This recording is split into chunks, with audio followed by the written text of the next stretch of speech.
Hello, welcome back to the channel. As we all know, as we've been covering the fraud going on in Minnesota, and also earlier in the week, I covered U.S. bombing northwest Nigeria in the Sokoto area.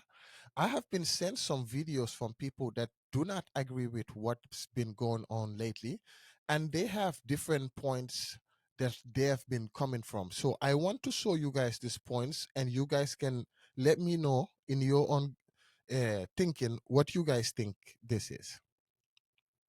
Let's start with let's start with where is it?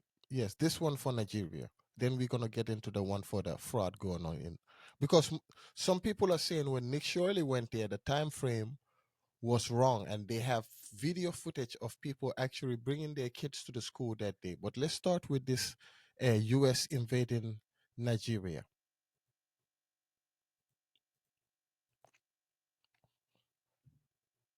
Military action in Nigeria. The stated reason is to protect Christian minorities, but that's not the real reason. Let me tell you why with a list of reasons. Number one, Nigeria joined BRICS as a partner country. Number two, Nigeria signed lithium and rare earth mining agreements with Chinese companies after rejecting Tesla. Number three, Nigeria is de-dollarizing. They signed a currency swap agreement with China, and they're encouraging foreign airlines in Nigeria to use non-dollar currency. Number four, Nigeria supported Palestine at the UN. Number five, Nigeria is a large oil producer, but they used to import the refined oil from the United States. Well, they recently opened up a refinery in Nigeria, and they're stopping the oil imports from the United States. Number six, Nigeria signed a nuclear power plant deal with a Russian company. Number seven, the French have closed, well, they've been kicked out of most of their military bases in Africa over the last few years. Now, the US made a proposal to put a military base in Nigeria to take the place of the French in West Africa, but Nigeria refused. Number eight, the United States is at the same time threatening Venezuela, which is a Christian country, and they're using a different excuse, but Venezuela also has a lot of oil and natural resources, so they're not even being creative with their excuses. Tie all these dots together, and you have an African country that, after centuries of exploitation, is trying to stand up for itself.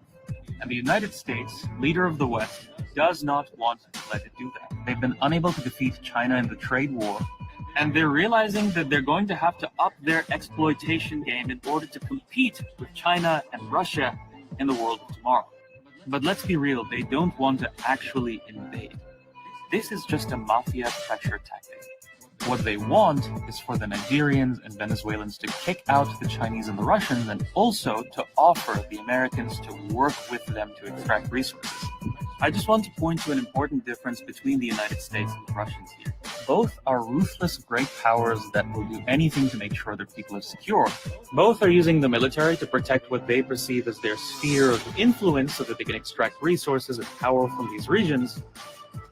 The difference is that the Russians have a higher power to deal with, that higher power being the US, NATO, that is funding Ukraine and making the Russians pay a heavy cost for their invasion of Ukraine. Rightly so, they are the aggressors.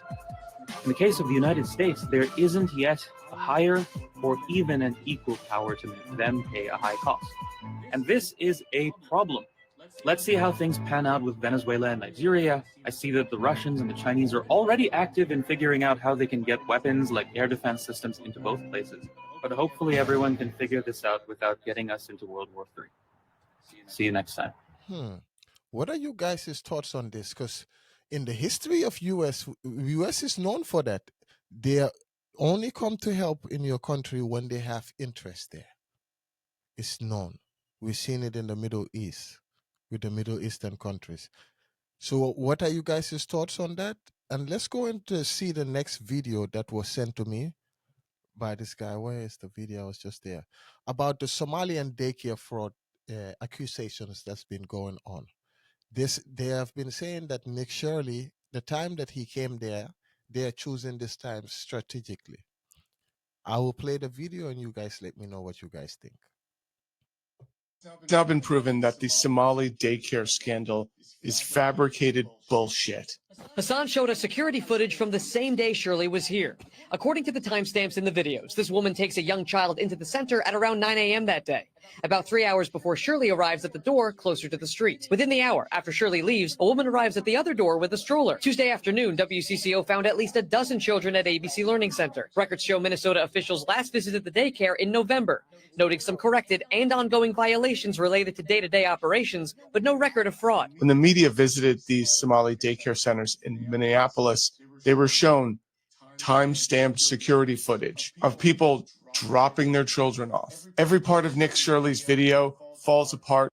Scrutiny. But now a scarier thing is happening. 2 p.m. This place is supposed to be open. It closes at around 4:30. We're going to try and buzz one more time to see if anybody opens up. Okay, so nobody's going to open. Okay, another entrance. Gonna knock again. Now every wannabe grifter influencer is going up to daycare centers and just banging on the fucking door. Because what the fuck is wrong with you? For the record, Nick Shirley is the same guy who went to CCOT, aka the El Salvadorian death camps, and went inside and made a YouTube video showing how great they were. He's also the same guy who, Trump administration is going to repeat these baseless claims again and again and again because they know that their followers are stupid enough to believe it. Are you stupid enough to believe it? Prove me wrong in the comments. It's now been proven that the Somali stupid enough to believe it. Are you stupid enough to believe it? Prove me wrong in the comments. It's now been proven that the Somali Oh, what are you guys' thoughts on those? Let me know in the comment section because I would like to know. We know Nick Shirley is definitely with Trump. That is no rocket science in there. But we also have to take credit, take a look at the fact that the things are very suspicious and it looks like fraud is going on in certain places. But the fact that they're saying all Somalians are classified as bad individuals, I don't agree with that.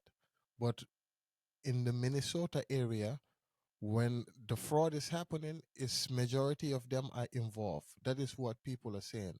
But I see others are not agreeing. In fact, in my comment section, I see a lot of racist comments there, which some people are very angry. I get it. But if you look at it, like it's not being a good look.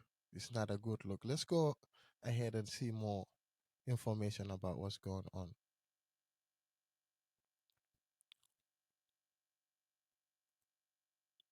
Mhm. Let's see. I was gonna play another video, but yeah, I'm gonna do that one separate. So you guys let me know because I don't want to mix in many of this. You guys let me know what you think about the the guy's perspective of things on why US is in Nigeria. I want to know because, like I said, US is known for that. Whenever they come to help in your country, they have to have an interest there for them to be willing to help. And also in the fraud case that's going on in Minnesota, what are you guys' thoughts on the video footage that I just showed from the news on what actually happened on that day? Do you guys think it is a setup? Is it is made up? Do you think Nick Shirley and those are targeting that community to make them look like criminals and fraudsters? I would like to know what you guys' thoughts is. And if you're not subscribed to the channel, please subscribe, which helps the channel. And if you're not following, follow also. And thank you. Have a great day. I'll see you guys in a few hours. Thank you.